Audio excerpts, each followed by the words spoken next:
안녕하십니까. 오늘 동아아산 건강 강좌는 건선과 성인 아토피 피부염의 관리에 대해서 말씀드리겠습니다. 저는 서울아산병원 울산의대 피부과의 장성은입니다. 자, 먼저 습진이 뭔지를 알아야겠습니다. 습진은 무엇일까요? 습진은 소양증을 동반한, 즉 많이 가려운 수포성, 구진, 홍반, 붓고 막 이런 진물이 나오는 걸 말하는데요. 그게 오래되면은 각질이 생기고 까매지고 이런 걸 나타내는 질환을 총칭합니다. 매우 가려운 게 특징입니다. 습진은 다른 말로는 피부염, 말 그대로 염증이죠.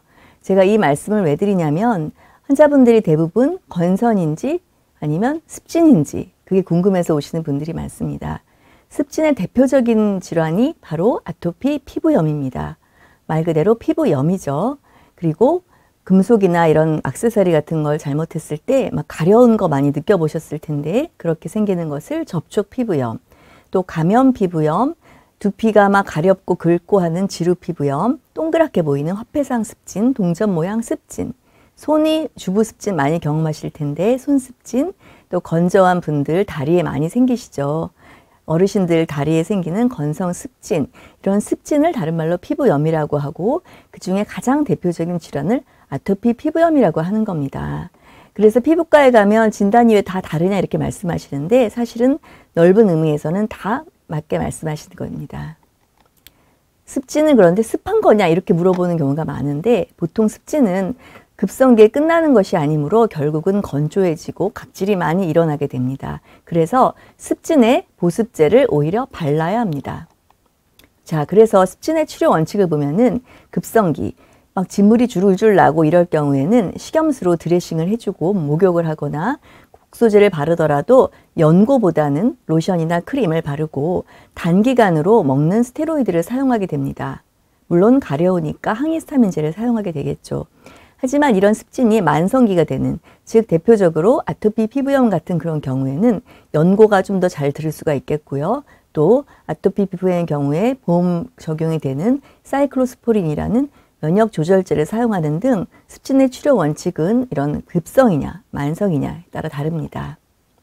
자, 그러면 건선은 습진하고 어떻게 다를까요? 건선도 피부 염증입니다. 하지만 아주 만성적으로 가면서 전신에 비만이나 고혈압, 당뇨와 같은 대사증후군과 관련이 있는 특이한 그런 질환입니다. 하얗게 고기 비늘 같은 인설을 동반한 이런 빨간색 판이 생기고 두피에는 심한 비듬이 생기죠. 자, 그러면 아토피 피부염과 건선에 대해서 순차적으로 알아보도록 하겠습니다. 아토피 피부염은 말 그대로 습진인데 아토피 습진을 말하는 건데요. 어떤 특정 부위가 주로 그렇고 또 많이 가렵습니다.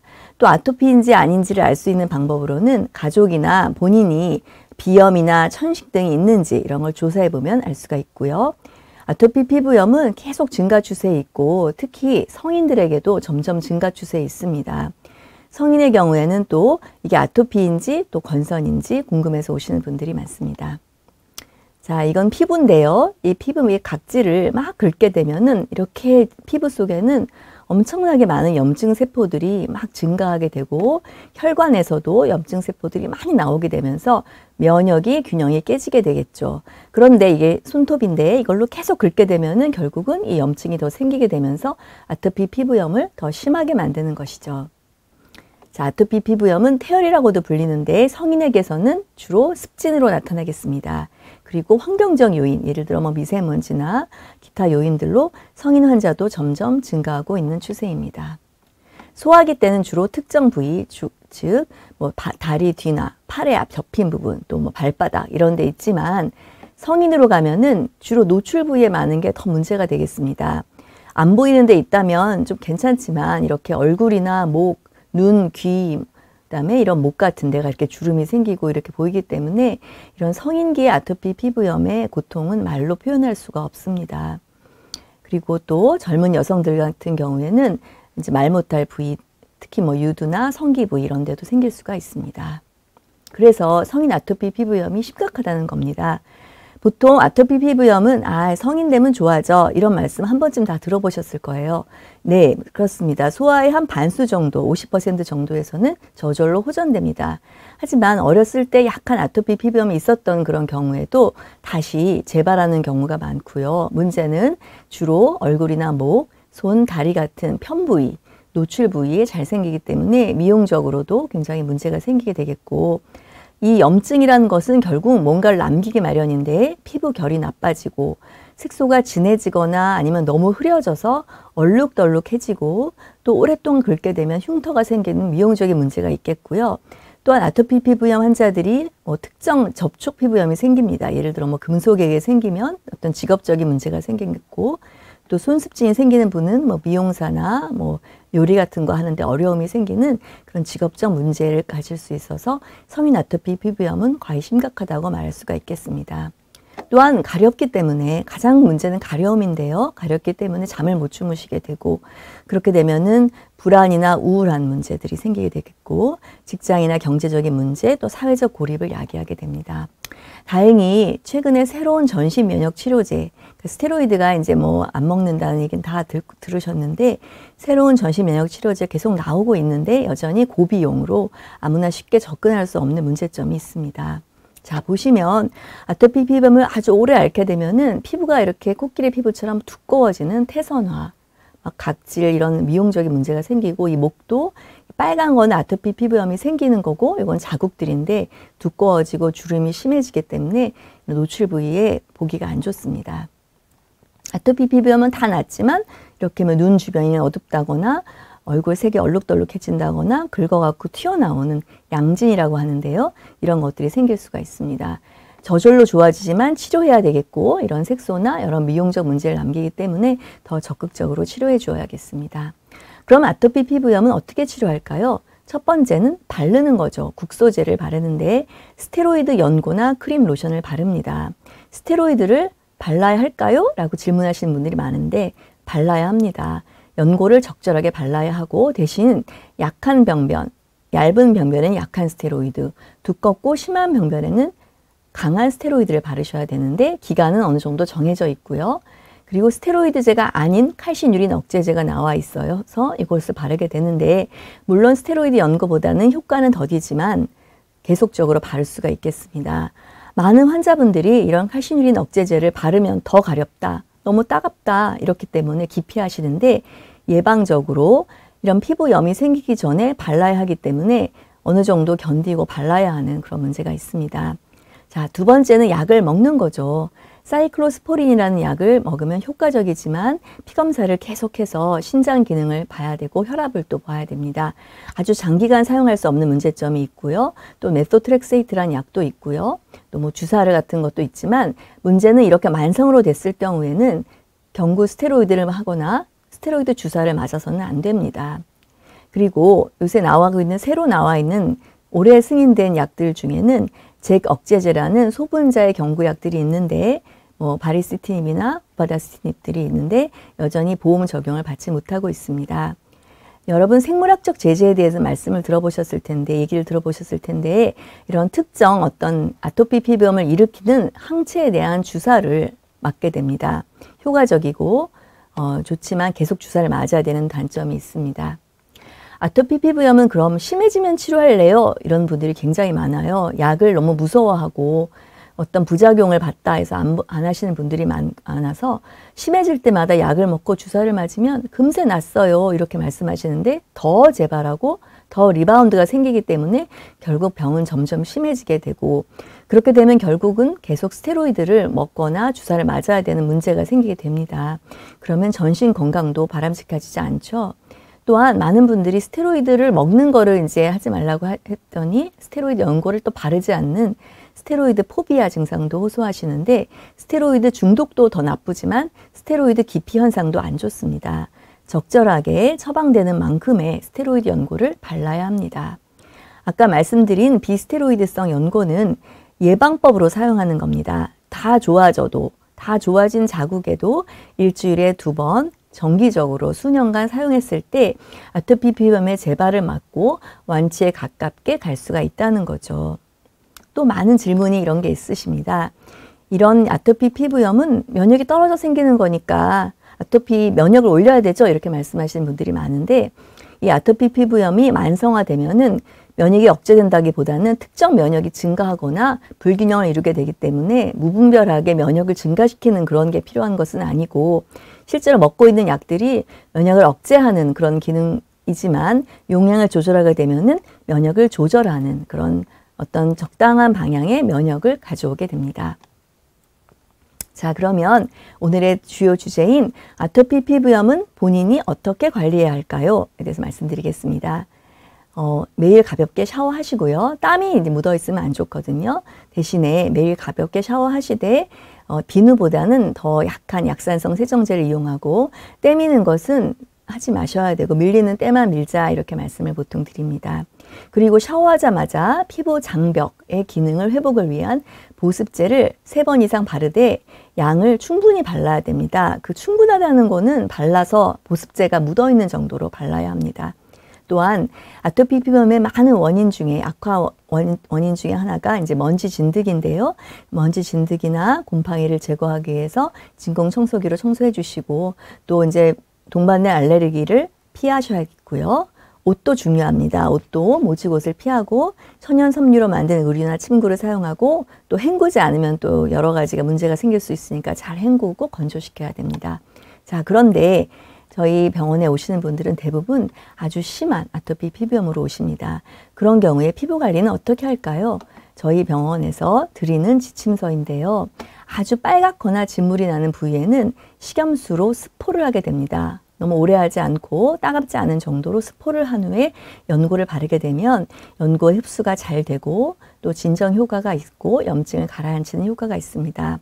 또한 염증은 별로 없는데 막 건조하고 각질이 심하게 있는 경우에는 이런 그 욕조에다가 뭐 오일 제품이나 전분가루 같은 염증을 제거하고 각질을 제거하는 그런 제품들을 풀어서 몸을 담그는 것도 때로 효과적입니다. 그리고 저희는 이런 연고와 보습제를 섞어 바르게 하는데 그 이유는 보습제 사용을 더 많이 하고 연고에서 오는 자극감을 없애기 위함입니다. 또 하나의 문제는 감염이에요. 아토피 피부염이 피부 감염이 잘 생깁니다. 특히 농가진이라는 세균 감염이 잘 생기기 때문에 긁으면서 이런 게 생겨서 이런 손톱과 피부를 청결하게 하고 상처가 있을 때는 빨리 항생제 연고를 발라서 2차 감염을 막아주어야 합니다. 또 하나의 가장 큰 문제 중에 하나는 아토피 피부염 환자분들은 피부 면역은 떨어져 있기 때문에 이런 바이러스나 균에 대한 면역은 떨어져 있기 때문에 갑자기 생기는 수포, 포진이라고 하죠.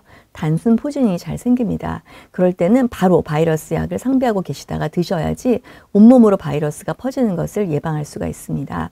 또한 스테로이드는 과용해서 먹으면 안 되겠고 또 스테로이드는 바르긴 바르되 몸에는 바르시고 얼굴에는 가급적 바르시면 안 됩니다.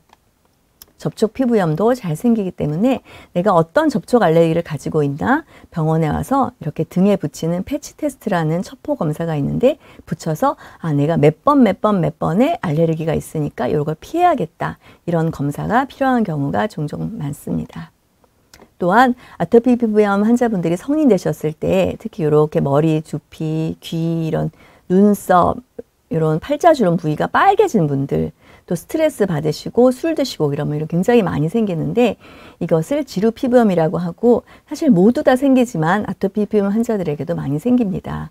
곰팡이와 면역 이상이 생기는 거고 또 오랫동안 잘못된 연고를 바르다 보면 여드름처럼 모낭염이 생깁니다. 이런 경우에도 치료를 잘 받으셔야 되겠습니다. 또한 이렇게 동글동글하게 생기는 경우 아토피는 거의 다 없어졌는데 동글동글하게 생기는 동전 모양 습진도 생겨서 건조한 분들이 더 생기고 또 여성들에게도 흔히 생깁니다. 자, 이제 첫 번째 주제인 성인 아토피 피부염에 대해서 말씀드렸고 두 번째 주제인 건선으로 넘어가도록 하겠습니다. 이 사진을 보시면 어떤 느낌이 드세요? 아토피 피부염도 빨갛고 오래되면 각질이 일어난다고 했잖아요. 이렇게 말씀하시는데 네, 맞습니다. 각질이 일어나지만 각질이 보통 아토피의 각질과는 달리 하얗게 이렇게 두껍게 일어나게 되겠고 뜯으면 이렇게 피가 나죠. 그러면서 또 까맣게 돼서 좋아지고 나서 까맣게 됩니다. 이렇게 될 수 있겠고 또 건선은 좀 더 이런 대사증후군, 즉 비만, 당뇨, 또 고혈압이나 심장병 같은 전신 염증 질환이나 또 건선 관절염과도 관련이 있어서 과히 성인병을 예방해 줘야 하는 그런 질환입니다. 또 건선은 여러 가지 타입이 있어서 내가 어떤 타입인지 아시는 게 중요한데요. 이게 두꺼운 판인지 곪는, 농포, 곱는 건선인지 손발에만 주로 있는지 아니면 젊은 분들한테 흔한 물방울 모양의 작은 건선인 경우 오래가지 않는데 그런 물방울 모양 건선인지 건선 관절염이 동반되어 있는지라는 것에 대해서 전문의에게 진단을 받으셔야겠습니다. 건선은 그러니까 유전적인 요인이 있으면서 환경인자의 자극에 의해서 면역이 바뀌는 건데 면역이 저하되는 것은 아니고 어떤 특정 면역이 증가되거나 불균형을 이루어져서 결국 완치가 되진 않지만 치료를 잘 받으시면 생활에 전혀 지장을 주지 않는 상태로 장기간, 수년간, 수십 년간 유지할 수 있는 질환입니다. 자, 건선의 치료 원칙은 그럼 무엇일까요? 이렇게 빨간 거, 이렇게 하얀 비늘이 일어나는 건선이 있는데 약한 경우에는 물론 연고를 먼저 쓰게 됩니다.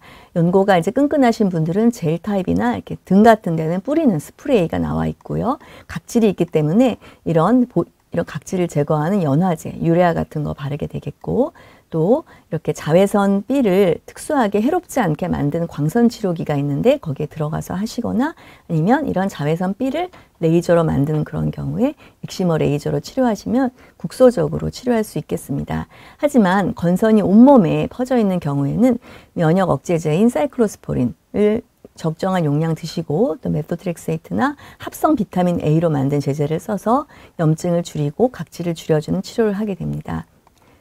이런 각질은 자꾸 벗겨내고 싶지만 벗기면 더 심해지고 이런 연화제나 보습제를 건선에서도 많이 사용해 줘야 되겠습니다. 중증인 경우에는 생물학적 제제 주사도 나와 있습니다. 자, 그러면 건선의 피부 관리 오늘 말씀드릴 내용인데요.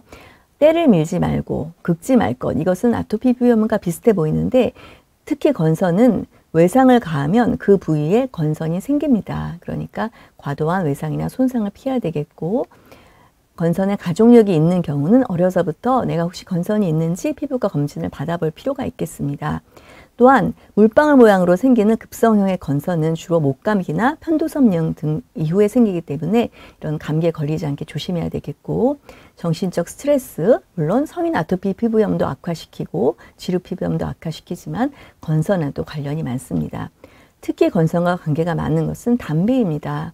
술은 모든 염증을 악화시키기 때문에 아토피도 악화시키고 건선도 악화시키겠지만 담배는 특별히 건선에 좋지 않고 건선의 병변을 새로 생기게 하고 진행시킵니다. 특히 손 발바닥에 농포증이 있는 농포성 건선인 경우에는 특히 그렇습니다. 또한 비만과 체중 유지를 잘 해야 됩니다. 너무 체중이 고무줄처럼 왔다 갔다 하는 것보다는 비슷한 체중을 유지하시고 꾸준한 운동으로 혈압과 체중을 줄이셔야 되겠고 과도한 다이어트를 하기보다는 운동으로 줄이시고 또 건선이 지방간이나 고지혈증, 고혈압과도 관련이 많기 때문에 이런 것도 예방해 주시는 피부관리뿐 아니라 건강관리가 건선에는 굉장히 중요한 포인트가 되겠습니다.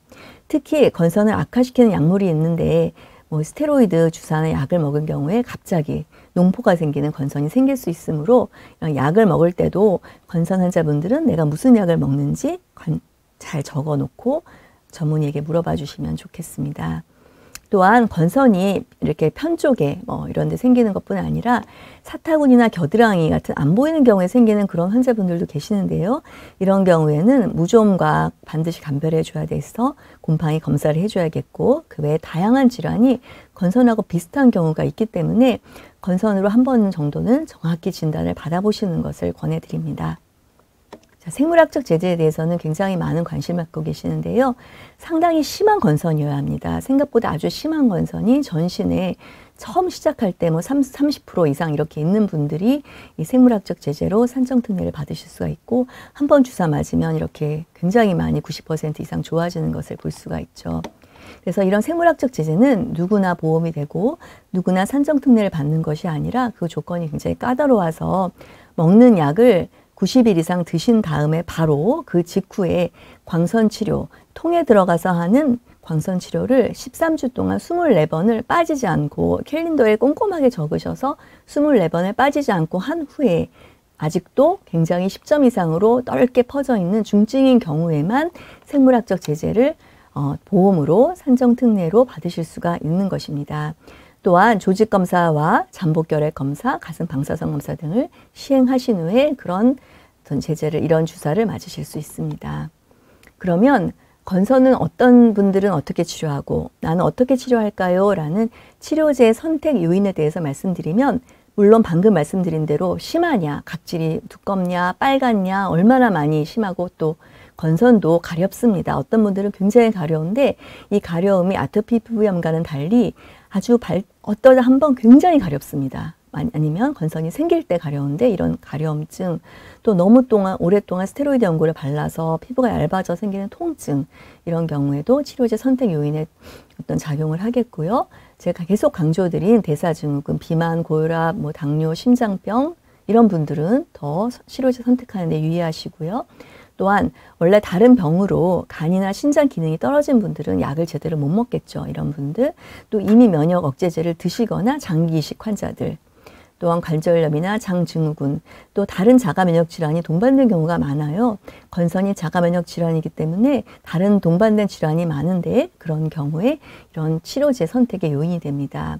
특히 젊은 연령에서 고려해 주셔야 될 거는 미용적인 문제가 따지지 않을 수가 없는데요. 이제 건선은 저절로 좋아져도 이렇게 까맣게 남습니다. 치료를 하든 안 하든 좋아져도 이렇게 까맣게 남기 때문에 이런 것들의 어떤 치료를 해서 같이 미용적인 문제들 해결해 줘야 되겠고, 또 아니면 오히려 하얗게 되거나 이런 경우가 있겠고, 또한 얼굴에 건선이 생기는 분들은 특히 어려서부터 건선이 있는 분들이 많은데 굉장히 사회생활에 어려울 수가 있어서 얼굴 건선, 또 손발톱에 완전히 다 모든 변형되는 그런 분들, 이런 미용적 문제가 있을 수가 있겠고, 특히 젊은 분들은 어떤 취업의 문제, 결혼 준비, 또 출산, 이런 것들의 선택을, 치료제를 잘 선택해야 되는 그런 요인이 되겠습니다.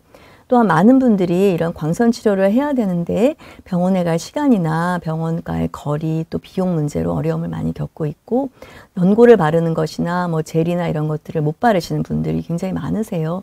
끈끈하거나 느낌이 싫어서, 또 건조한 분들, 또 계절적인 영향 등등이 많은 건선의 치료제를 선택하는 요인으로 작용하고 있어서 가장 여러분들이 어떤 것을 선택할지는 전문의와 상담을 통해서 가장 개인에게 맞는 치료를 선택하시는 것을 권해드립니다.